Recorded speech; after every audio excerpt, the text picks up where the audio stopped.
বলিউডৰ এখন পৰিচিত মুখ হৈছে বিক্ৰম মেছী আৰু বিক্ৰম মেছীয়ে ইতিমধ্যে দৰ্শকক বহু জনপ্ৰিয় ছবি উপহাৰ দিছে কিন্তু বিক্ৰম মেছীৰ হঠাৎ লোৱা এটা সিদ্ধান্তই এতিয়া অনুৰাগীসকলক আচৰিত কৰি তুলিছে কিয়নো ছবিৰ জগতৰ পৰা অৱসৰৰ কথা ঘোষণা কৰিছে অভিনেতাগৰাকীয়ে আৰু ছবি জগতৰ পৰা কিয় হঠাৎ এই অৱসৰৰ কথা ঘোষণা কৰিছে তেওঁ জনাই আছো এই মুহূৰ্তত সবিশেষ খবৰ অভিনয়ৰ পৰা বিৰতি ঘোষণা বলিউডৰ অভিনেতা বিক্ৰম মেছীৰ সামাজিক মাধ্যমৰ জৰিয়তে এই কথা জনালে অভিনেতাগৰাকীয়ে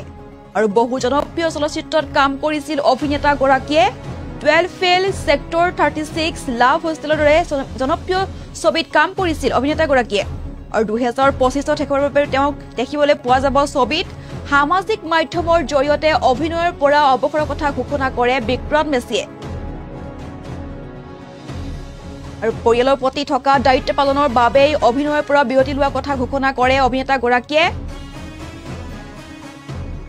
হঠাতে অভিনয় জগতক বিদায় লোৱা সিদ্ধান্ত বিক্ৰম মেছীৰ আৰু সামাজিক মাধ্যমৰ জৰিয়তে এই কথা জনাই অভিনেতাগৰাকীয়ে বহু জনপ্ৰিয় চলচ্চিত্ৰত কাম কৰিছিল অভিনেতাগৰাকীয়ে আৰু হঠাতে অভিনয়ৰ পৰা বিৰতি লোৱাৰ সিদ্ধান্ত বলিউডৰ জনপ্ৰিয় অভিনেতা বিক্ৰম মেছীৰ 12 ফেল সেক্টৰ 36 লভ হোষ্টেলৰ দৰে জনপ্ৰিয় চলচ্চিত্ৰত কাম কৰিছিল অভিনেতাগৰাকীয়ে আৰু 2025 চনত তেওঁ শেষৰবাৰৰ বাবে ছবিত দেখিবলৈ পোৱা যাব আৰু সামাজিক মাধ্যমৰ জৰিয়তে অভিনয়ৰ পৰা অৱসৰৰ কথা ঘোষণা কৰে বিক্ৰম মেছীয়ে আৰু পৰিয়ালৰ প্ৰতি থকা দায়িত্ব পালনৰ বাবে অভিনয়ৰ পৰা বিৰতি লোৱাৰ কথা ঘোষণা কৰে অভিনেতাগৰাকীয়ে আৰু তেওঁ এতিয়া হঠাতে লোৱা এনে সিদ্ধান্তত আচৰিত হৈ পৰিছে তেওঁ অনুৰাগীসকল আৰু পৰিয়ালৰ প্ৰতি থকা দায়িত্ব পালনৰ বাবে তেওঁ অভিনয় জগতৰ পৰা বিদায় লোৱাৰ কথা ঘোষণা কৰিছে সামাজিক মাধ্যমৰ জৰিয়তে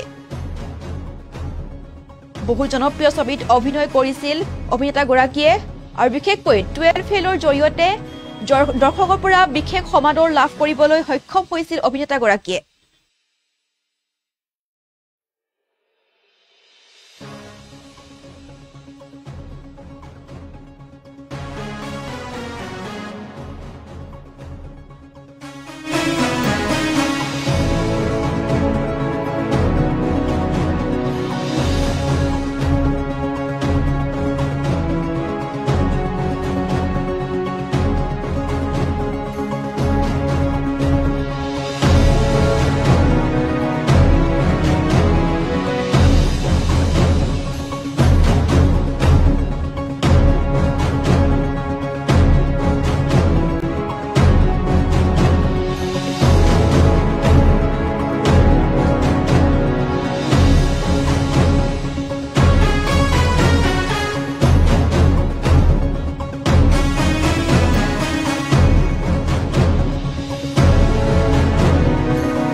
বছৰ বয়সত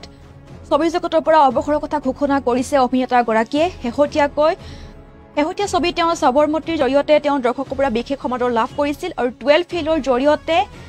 জনপ্ৰিয় হিচাপে তেওঁ পৰিচিত হৈ পৰিছিল অভিনেতাগৰাকী আৰু ইয়াৰ উপৰিও তেওঁ বহু ছবিত অভিনয় কৰিছে 12 ফেল সেক্টৰ 36 লাভ হোষ্টেলৰ দৰে বহু জনপ্ৰিয় ছবিত কাম কৰিছে অভিনেতাগৰাকীয়ে আৰু 2025ত তেওঁক শেষৰবাৰৰ বাবে আপুনি ছবিত দেখিবলৈ পাব বুলি অভিনেতাগৰাকীয়ে সামাজিক মাধ্যমৰ জৰিয়তে জনাই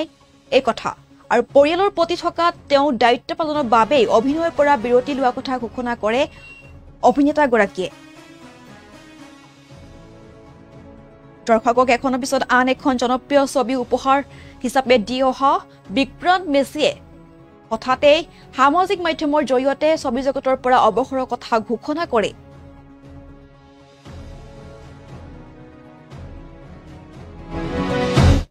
সপ্তাহৰো অধিক সময় ধৰি বিক্ৰম মেছিয়ে বলিউড টেলিভিছন আৰু OTT প্লেটফৰ্মত ইটোৰ পিছত সিটোকৈ ডাঙৰ ছবি অভিনয় কৰি আহিছে, ডাঙৰ চিৰিয়েলত অভিনয় কৰি আহিছে। আৰু 2009 চনত বালিকা বধূ নামৰ ধাৰাবাহিকখনৰ জৰিয়তে বিক্ৰান্তই চিনাকি হৈছিল টেলিভিছনৰ সৈতে। আৰু 12 ফেইলৰ উপৰিও বহু ছবিত তেওঁ অভিনয় কৰি দৰ্শকক আপ্লুত কৰি তুলিছিল। শেহতীয়াকৈ তেওঁ দেখা গৈছিল সাবৰমতী ৰিপৰ্টত। আৰু এতিয়া হঠাতে ছবি জগতৰ পৰা অৱসৰৰ কথা ঘোষণা কৰে জনপ্ৰিয় অভিনেতাগৰাকীয়ে। 47 বছৰ বয়সত তেওঁ অৱসৰৰ কথা ঘোষণা কৰে অভিনেতাগৰাকীয়ে। চলিত বৰ্ষত গোৱাত অনুষ্ঠিত হোৱা ভাৰতৰ আন্তঃৰাষ্ট্ৰীয় চলচ্চিত্ৰ মহোৎসৱত বছৰটোৰ শ্ৰেষ্ঠ ব্যক্তিত্বৰ বঁটা লাভ কৰিছিল অভিনেতা বিক্ৰম মেছিয়ে। আৰু এইগৰাকী এতিয়া অভিনেতাগৰাকীয়ে বলিউডক বিদায় জনালে। 2025 চনত শেষ হোৱাৰ বাবে তেওঁক ছবিত দেখিবলৈ পোৱা যাব। আৰু পৰিয়ালৰ প্ৰতি থকা দায়িত্ব পালনৰ বাবে অভিনয়ৰ পৰা বিৰতি লোৱা কথা ঘোষণা কৰে বিক্ৰান্তে। সামাজিক মাধ্যমৰ জৰিয়তে এই কথা জনায় তেওঁ। আৰু বিশেষকৈ তেওঁ 12 ফেইল চিনেমাখনৰ জৰিয়তে অধিক জনপ্ৰিয় হৈ পৰিছিল দৰ্শকৰ মাজত। আৰু এই বৰ্ষৰ গোৱাত অনুষ্ঠিত হোৱা ভাৰতৰ আন্তঃৰাষ্ট্ৰীয় চলচ্চিত্ৰ মহোৎসৱত বছৰটোৰ শ্ৰেষ্ঠ ব্যক্তিত্বৰ বঁটা লাভ কৰিছিল অভিনেতা বিক্ৰম মেছিয়ে।